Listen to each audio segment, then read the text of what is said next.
During my engagement party, my future mother-in-law grabbed the cheap dress she forced me to wear, tore the strap, and yelled, "You came here broke, you'll leave here bare."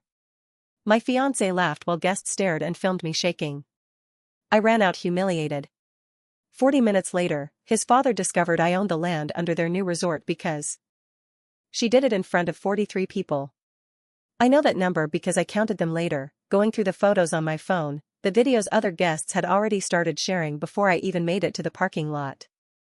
43 people in that rented hall in Clover Ridge, wearing their good clothes, holding champagne flutes, watching Miriam grab the strap of my dress and pull it down off my shoulder like she was yanking a price tag off something she'd already decided to return. The dress was pale yellow. Cheap cotton, she'd made sure of that. 3 weeks before the party, Miriam had taken me shopping and steered me away from everything I pointed at, steering me toward a rack of clearance items near the back of the store with this patient, pitying smile on her face, like she was doing me a favor. She picked out the yellow one herself. Held it up and said it would suit my coloring. I should have known then. The straps were thin. The seam at the left shoulder was already loose when I bought it. She knew. She absolutely knew. So when she grabbed it at the party, it tore clean down to the armhole. Just split open. And the whole left side of my dress fell away and I was standing there in front of 43 people in a beige bra that didn't match the dress. And she was already turning to the room, already performing, her voice carrying like she'd rehearsed it, which she had, I think she had. "You came here broke," she said. "You'll leave here bare." People laughed. Not all of them. Maybe 12, 15.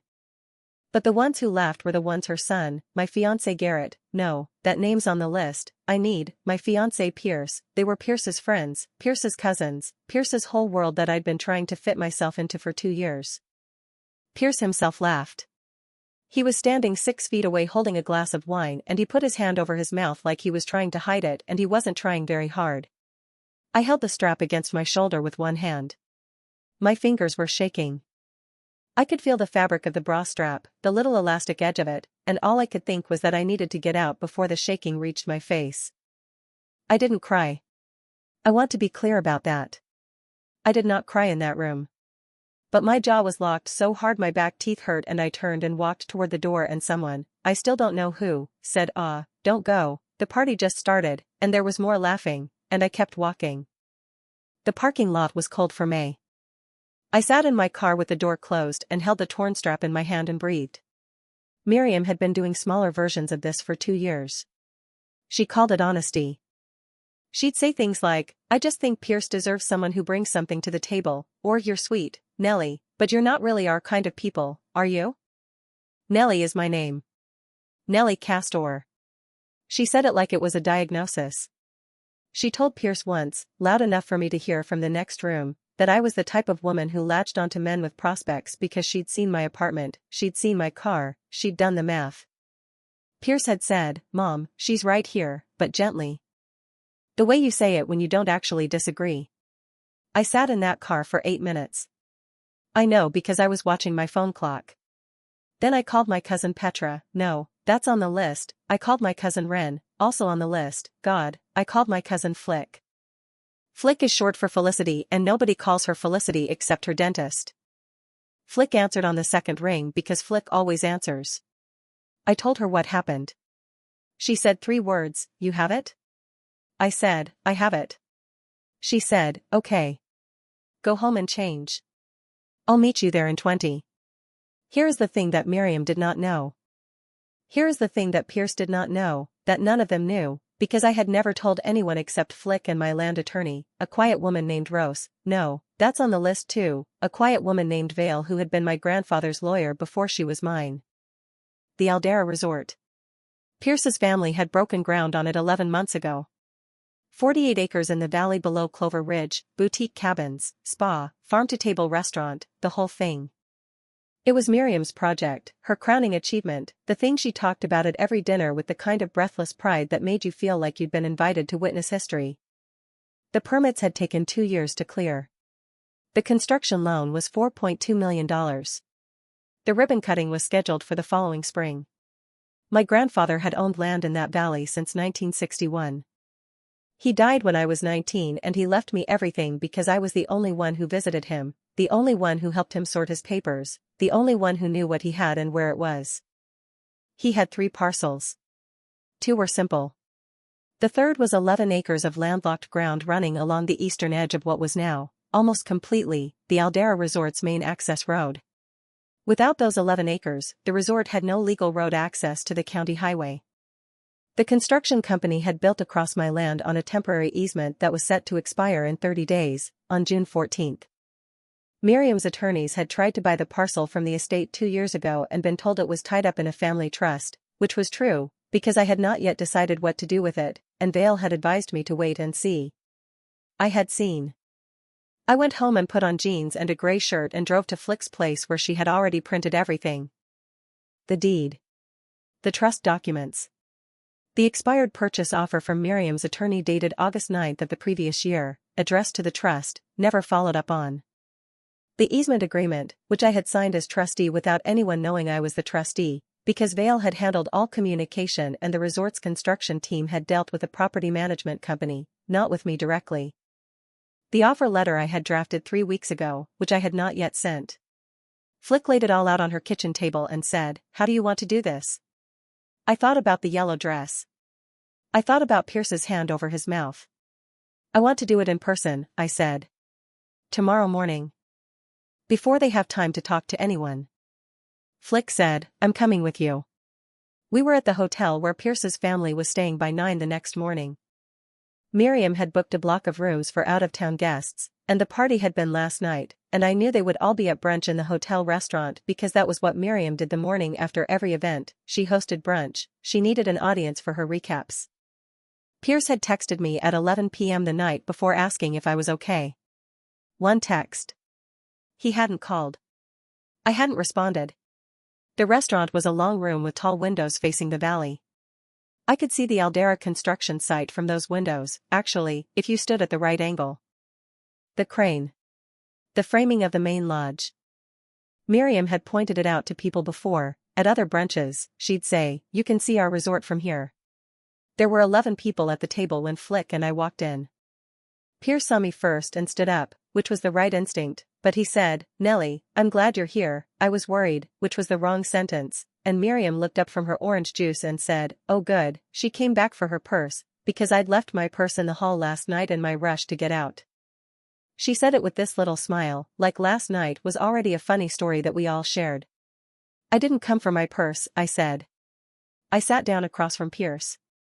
Flick sat beside me and put the folder on the table. Miriam looked at the folder. Then she looked at me. She said, "What is this? Are you serving papers?" "Pierce, she's not going to sue us over a dress, that's absurd." "I'm not suing anyone," I said. Pierce said, "Nellie, last night got out of hand. I'm sorry, my mom was just..." "Pierce," I said. "Stop." He stopped. Probably the first time in 2 years I'd said that to him in front of his family and meant it. I slid the deed across the table. Not to Miriam. To Pierce's father, Harland. Harland was a quiet man who had made the family's first money in commercial real estate before Miriam had taken over and turned it toward hospitality. He was smart in a way that Miriam sometimes forgot to account for. He picked up the deed and looked at it. I watched his face. It took him about 15 seconds. He read the property description. He looked at the trust name.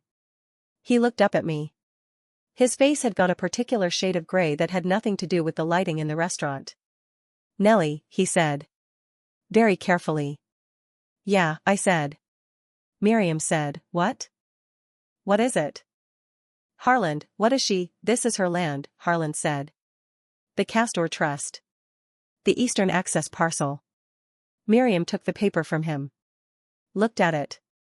Her eyes moved fast, the way eyes move when they're reading but not understanding, reading again, still not getting there. Then she looked at me. "This is a mistake," she said. "It's not a mistake," I said. "This parcel was tied up in probate, our attorneys checked, it cleared probate 14 months ago. I'm the trustee. I've been the trustee." She put the paper down on the table. She picked up her orange juice and then put it down again without drinking any. Her hands were steady but she was pressing her lips together so hard they were going white. "You've been the trustee," she said. "Yes." "This whole time?" "Yes." She looked at Pierce.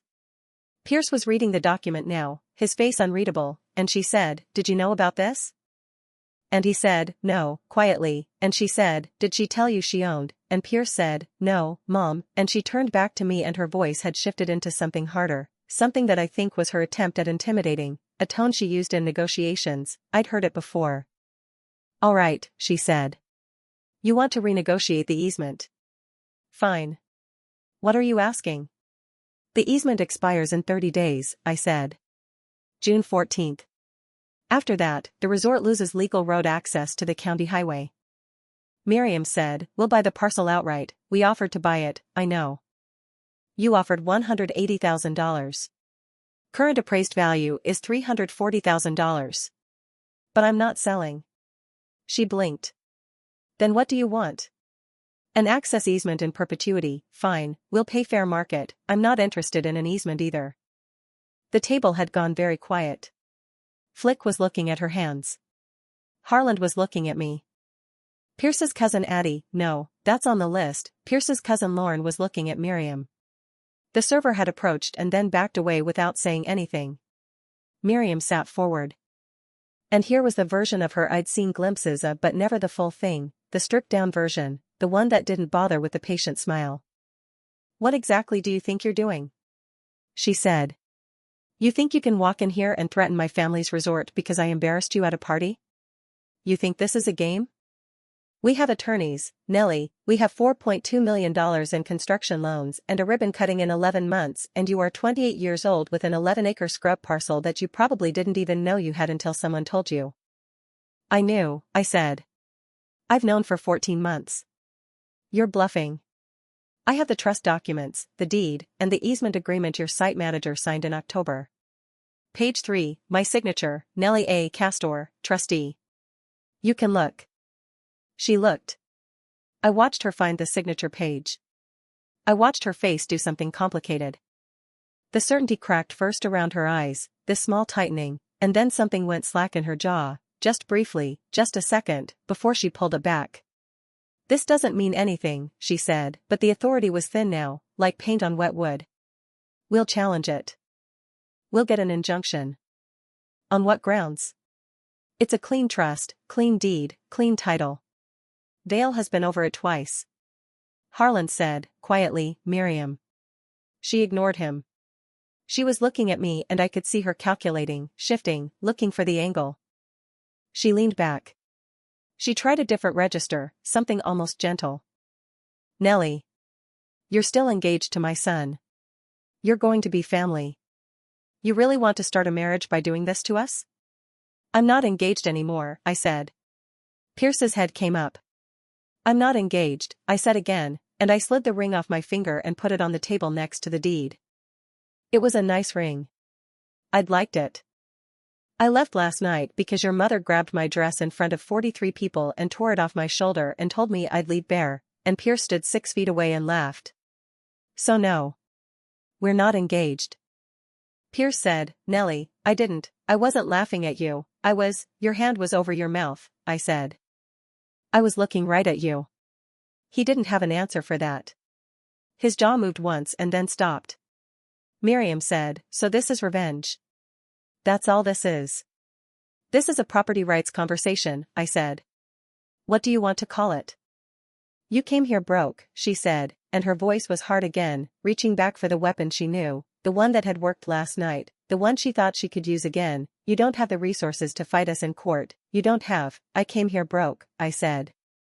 "And I'm leaving with 11 acres of land that your resort cannot legally operate without." The callback landed.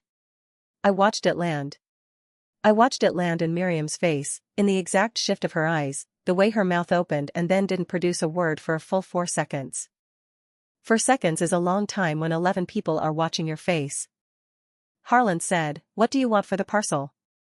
"I don't want anything for the parcel," I said. "I want to keep it. I want to plant apple trees on it. My grandfather planted apple trees." Lauren said, from the end of the table, "She's serious," and it wasn't directed at anyone. He was just saying it to the room.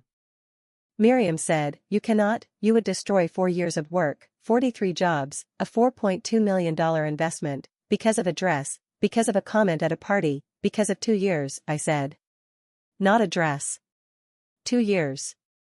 She looked at Pierce. She needed him to do something. I could see the need on her face, the urgent pull of it, the way she looked at her son when she needed him to step in and manage a situation. Pierce was looking at the ring on the table. He didn't step in. Miriam said, Pierce, say something. Pierce picked up the ring. Turned it in his fingers once. Put it back down. He said, Mom, what did you say to her last night? Miriam said, it was a joke, the dress was, what did you say? She said it again, quieter this time, and it sounded different coming out of her own mouth in a quiet restaurant in the morning light, without the audience and the champagne glasses, and Lorne looked away toward the window and Pierce's aunt, a small woman named Bet, on the list, named Corby who had been sitting at the far end of the table without saying anything for the entire conversation, put her napkin on the table and stood up and said, I need some air, and walked out of the restaurant without looking at Miriam. Miriam watched her go. Then she looked at her hands. Then she looked at Harland. Harland said, we should call Vale. Then he caught himself. Our attorney. We should call our attorney. You should, I said. I stood up. Flick stood up. I picked up the folder and left the deed on the table. The easement expires June 14th. If you want to talk before then, you have my number. Flick and I walked out through the lobby. My hands were still. I want to remember that. My hands were completely still.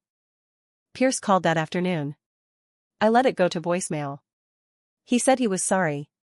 He said he hadn't realized how bad it had gotten. He said he'd talked to his mother and she felt terrible. He used that word, terrible, and what I heard was that she'd told him to call me, and he had called me, and terrible was the word she'd suggested. He said, can we talk? Please. Just talk. I called him back because I thought he deserved a real response. Not a text.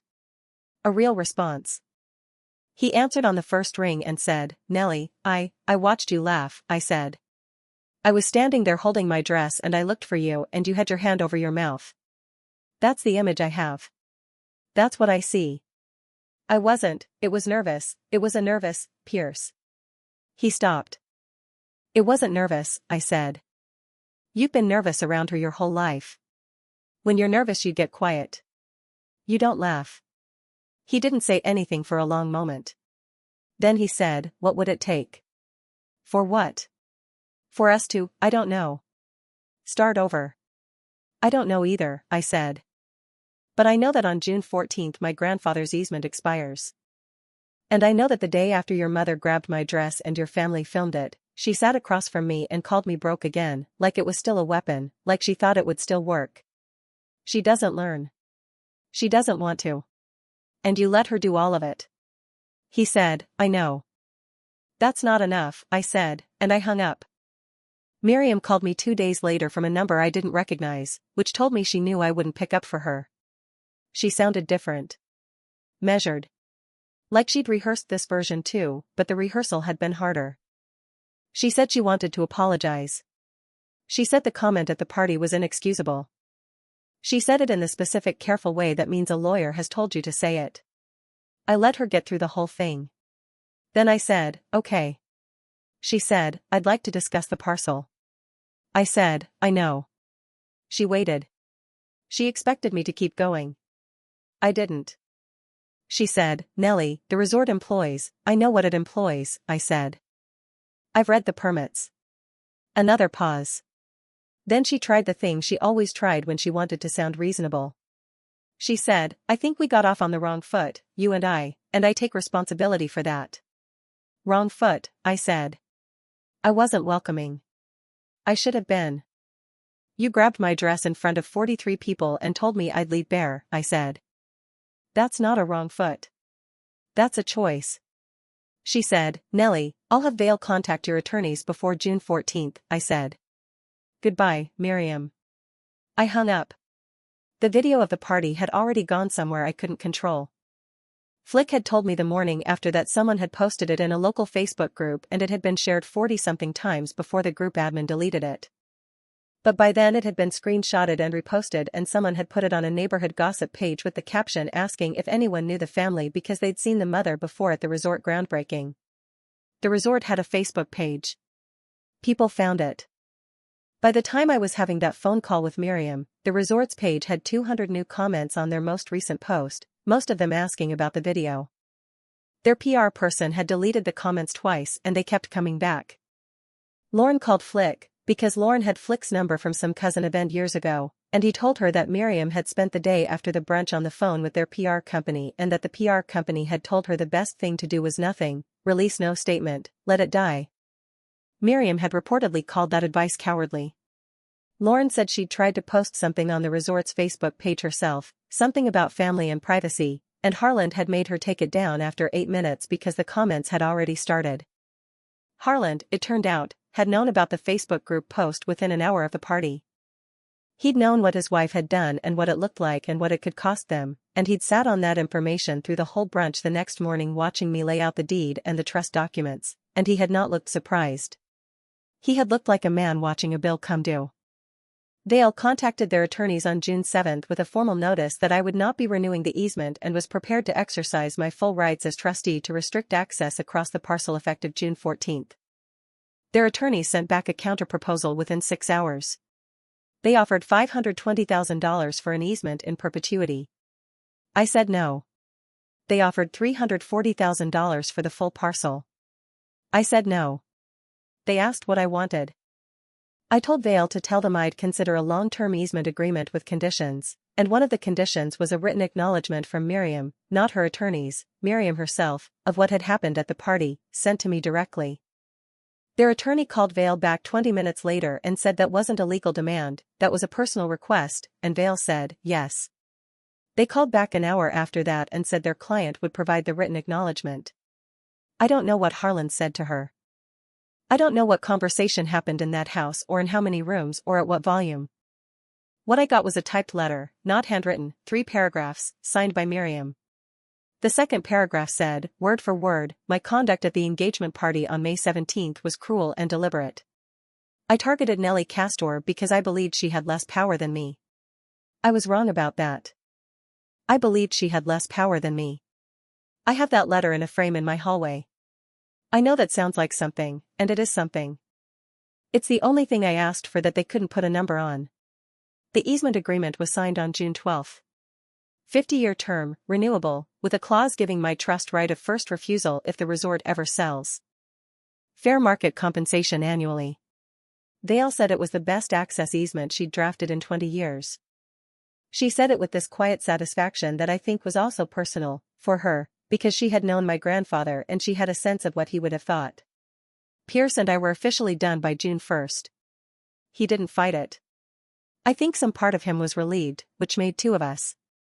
He moved back into his parents' house, which struck me as the right ending for him, the ending that fit. I drove past the resort in September, on a Tuesday, because my route home goes past the Valley Road. The main lodge was framed out. The sign at the entrance had gone up, Aldera Resort, EST 2024. Below the name it said something about a grand opening in spring. The access road ran across my 11 acres. They'd paved it in July. On the far eastern edge of the parcel, where the slope went soft and the soil was dark and good, I'd had someone plant 40 apple trees in July. They were small yet. Stick thin. But they were there. I slowed down on the road to look at them through the fence. 40 trees on land that Miriam had thought was nothing, land she'd driven across and built over and assumed belonged to her future by default, because she'd looked at me and done her math and decided I was the kind of woman who came with nothing and could be sent away with less. I drove home. The yellow dress is still in a bag in my closet. I kept the torn piece. I don't know why. Some things you keep not because they're good to look at but because you want to remember exactly how the moment felt, the cold parking lot, the beige bra, the way Pierce's hand went up to hide his mouth. I want to remember it. I want to keep knowing what it cost her to say she was wrong. She thought bare meant empty. She was wrong about that too.